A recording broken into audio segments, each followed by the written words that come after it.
Lux. So I made this car.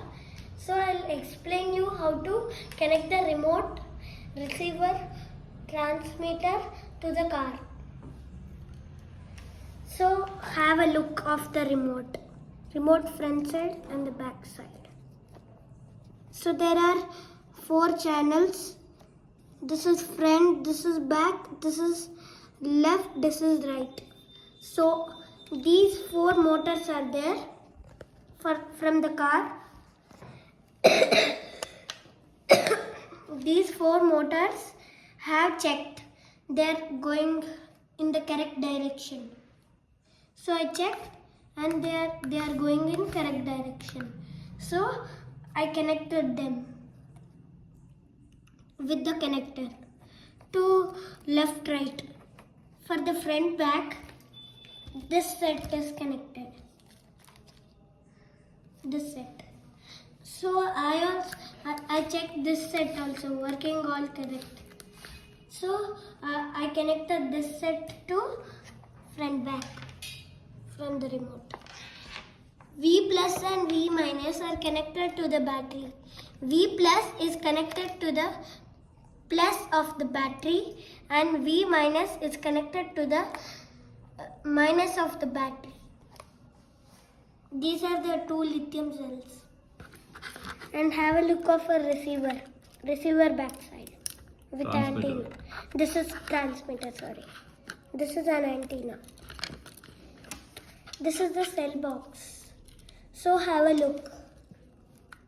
Back, front,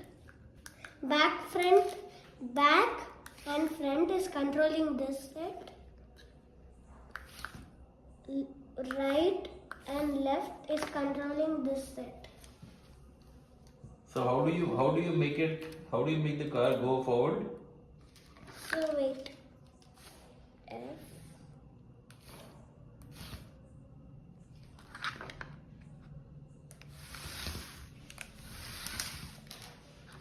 B, L and F R. See F R, B, L.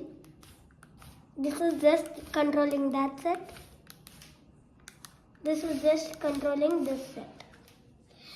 I made it like this because sometimes like this, like this, like this, like this.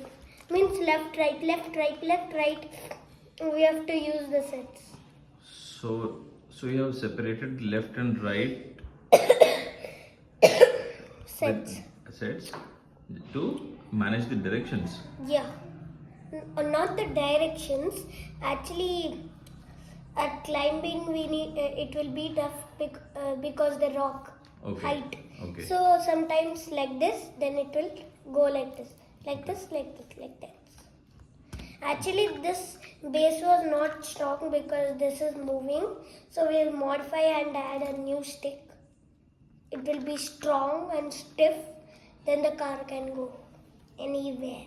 Okay. Any input or any suggestion while connecting the remote control? Oh yeah, we need to connect correct wires to the battery. Polarity. Yes. Okay. Black to black, red to red, or else it's going to short and never going to work at all. Okay. But lights will come. Don't think the lights are telling correct. Sometimes lights keep working, but remote IC chip will be there. IC chip will be spoiled, and the remote's one. Then it's never going to work. Do not touch the antenna to the any wires, or else it's going to give signal and work. Okay. That's it. All right. Thank you. Are you interested in learning mechanics and sorry, not mechanics, science projects? Yes. So you can visit this video on Projects by Lux channel. All right. Alright, Yeah. good. Thank you. Bye bye.